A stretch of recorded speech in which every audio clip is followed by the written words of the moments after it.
Salam, bertemu lagi kita semua. Selamat menikmati video kami. Mohon maaf jika kami ada salah.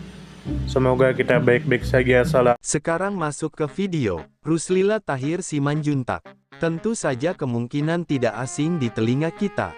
Terlebih bagi para orang-orang yang pernah mendengarnya. Disebutkan menurut informasi yang beredar bahwa Ruslila Tahir Simanjuntak adalah seorang wartawan perempuan Indonesia, pejuang kemerdekaan Republik Indonesia, dan politikus nasional yang lahir pada tanggal 3 November tahun 1927 dan wafat pada tanggal 17 Mei tahun 2009. Ruslila Tahir Simanjuntak merupakan tokoh penting yang ikut memperjuangkan kemerdekaan Indonesia melalui media massa dan siaran radio. Ruslila Tahir Simanjuntak dikenal sebagai tokoh yang aktif menulis dan menyuarakan semangat nasionalisme bersama Raden Ajeng Surastri Karma Trimurti. Salah satu tokoh jurnalis perempuan paling terkemuka dalam sejarah Indonesia.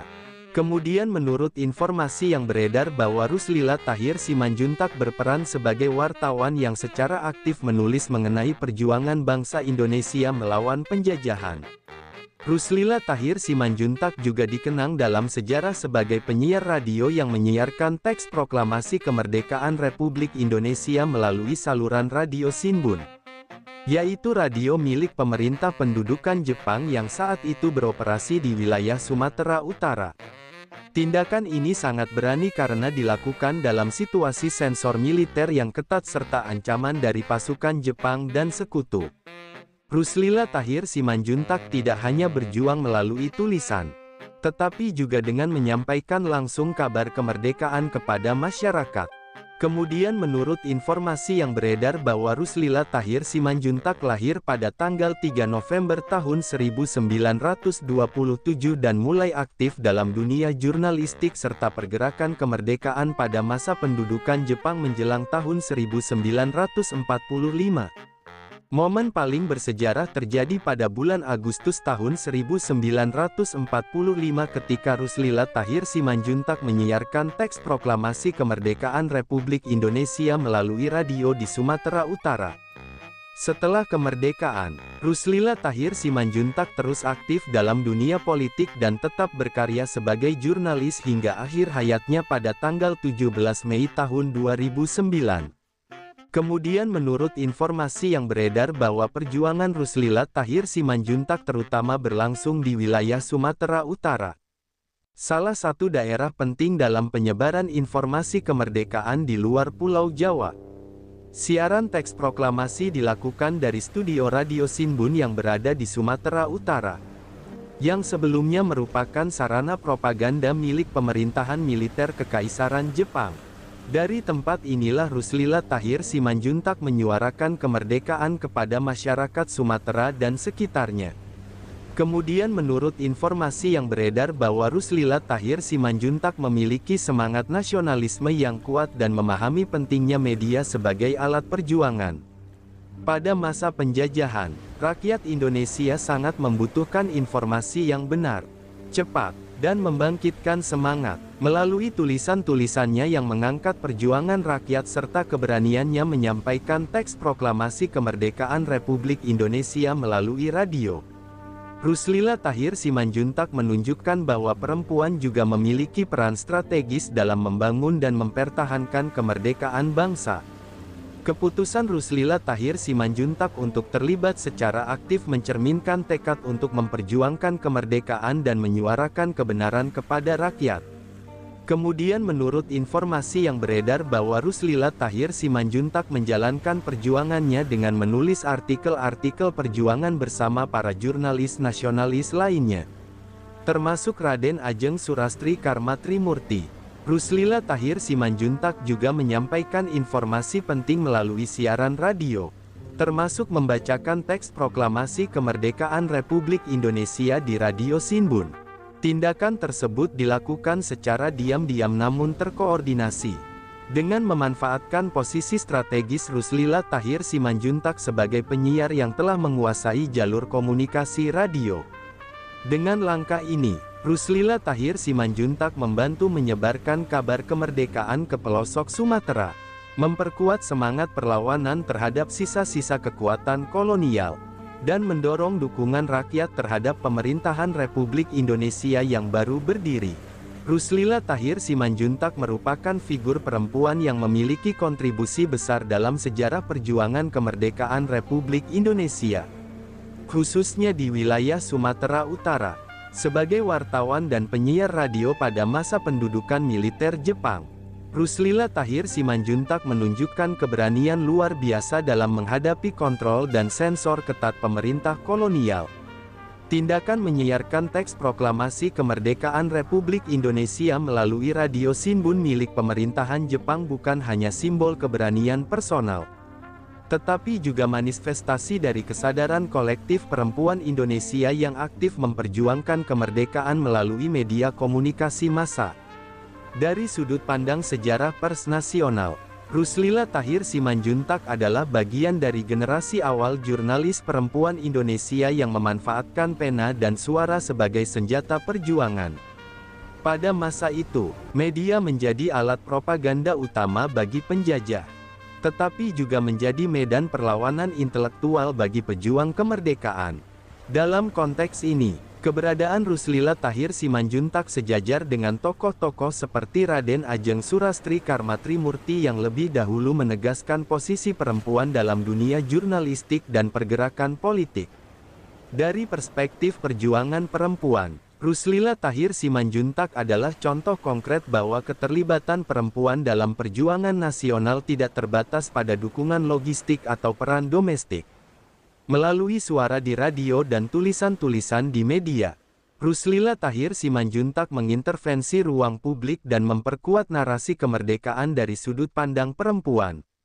Keterlibatannya menjadi bukti bahwa perempuan Indonesia sejak awal telah menjadi bagian integral dari perjuangan kemerdekaan. Bukan hanya sebagai simbol, melainkan sebagai aktor strategis di lapangan informasi dan komunikasi.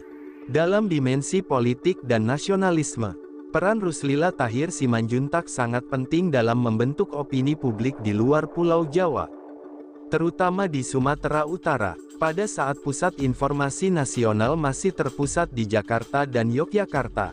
Penyebaran informasi ke wilayah lain sangat bergantung pada keberadaan tokoh-tokoh lokal yang berani dan memiliki akses terhadap media. Siaran teks proklamasi kemerdekaan Republik Indonesia yang dilakukan Ruslila Tahir Simanjuntak mempercepat konsolidasi dukungan masyarakat terhadap pemerintahan Republik Indonesia yang baru dibentuk. Hal ini juga menjadi bagian dari strategi komunikasi nasional dalam memperluas legitimasi Republik ke seluruh wilayah Nusantara. Dari sisi memori kolektif dan historiografi, nama Ruslila Tahir Simanjuntak belum mendapatkan tempat yang layak dalam narasi besar sejarah nasional Indonesia. Padahal, peran beliau dalam menyiarkan teks proklamasi kemerdekaan Republik Indonesia dari Sumatera Utara menunjukkan signifikansi kontribusi daerah dan pentingnya pendekatan sejarah yang lebih desentralistik. Dalam proses rekonstruksi sejarah kemerdekaan, tokoh seperti Ruslila Tahir Simanjuntak perlu diangkat dan dikenang sebagai pahlawan informasi yang berjuang dalam ranah suara dan naskah, di samping pertempuran fisik di medan laga.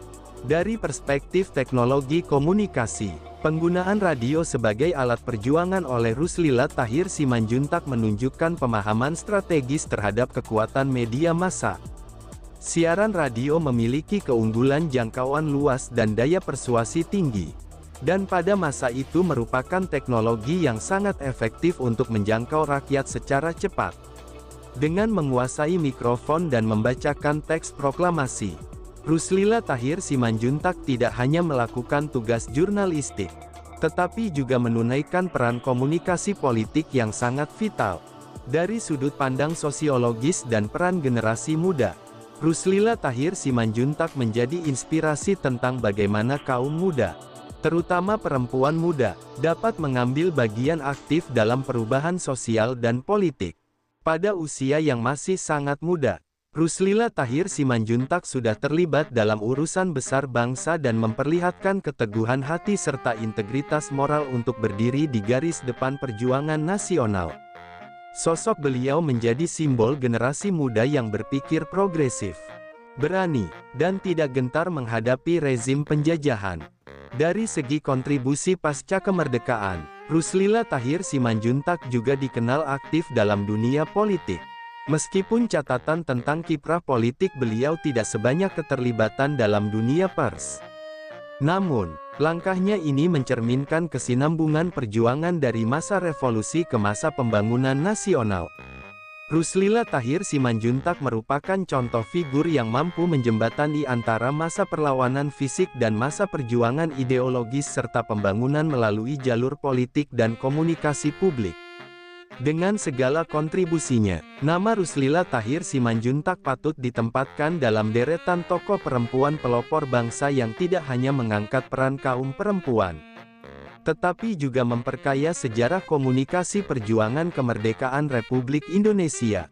Perjuangan Ruslila Tahir Simanjuntak bukan hanya layak dikenang, tetapi juga perlu diwariskan sebagai inspirasi lintas generasi dalam memahami makna kemerdekaan, peran media, dan suara perempuan dalam membangun bangsa. Sumber referensi Google Chrome dan ChatGPT Pro. Di balik kemajuan suatu bangsa, tentu kita tahu akan ada selalu sosok-sosok yang memberikan pengaruh besar, meski sering tak terlihat. Mereka bukan hanya terkenal karena jabatan, tetapi karena dedikasi dan ketulusan dalam bertindak. Tokoh atau figur seperti itu tentu kita tahu lahir dari berbagai latar belakang. Ada yang berasal dari desa kecil, dan ada pula yang tumbuh di tengah kota yang ramai. Tentu kita tahu bahwa tokoh bukan hanya soal ketenaran. Tokoh adalah tentang peran. Mereka bisa menjadi seorang guru yang sabar mendidik di pelosok negeri, atau seorang warga biasa yang peduli terhadap lingkungan dan konsisten menjaga kebersihan kampungnya. Semoga apa yang kami sampaikan bisa bermanfaat, menambah wawasan, dan jadi motivasi positif untuk kita semua. Dan tentunya semoga kita semua selalu diberikan kesehatan, selalu dilancarkan rezeki, selalu dimudahkan segala urusannya. Dan jika Anda mempunyai pertanyaan atau komentar atau saran, langsung saja tulis di kolom komentar.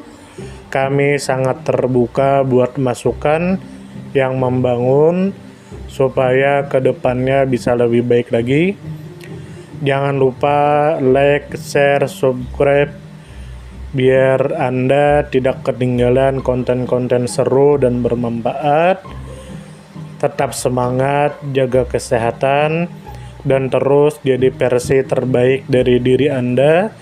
Sampai berjumpa di video selanjutnya. Salam hangat dari kami semua, dan selamat beraktivitas. Jika ada salah kata atau penyampaian yang kurang pas, itu murni kami pribadi yang salah. Terima kasih banyak, mohon maaf yang sebesar-besarnya. Semoga kita dan orang tua kita masuk surga, amin. Salam damai.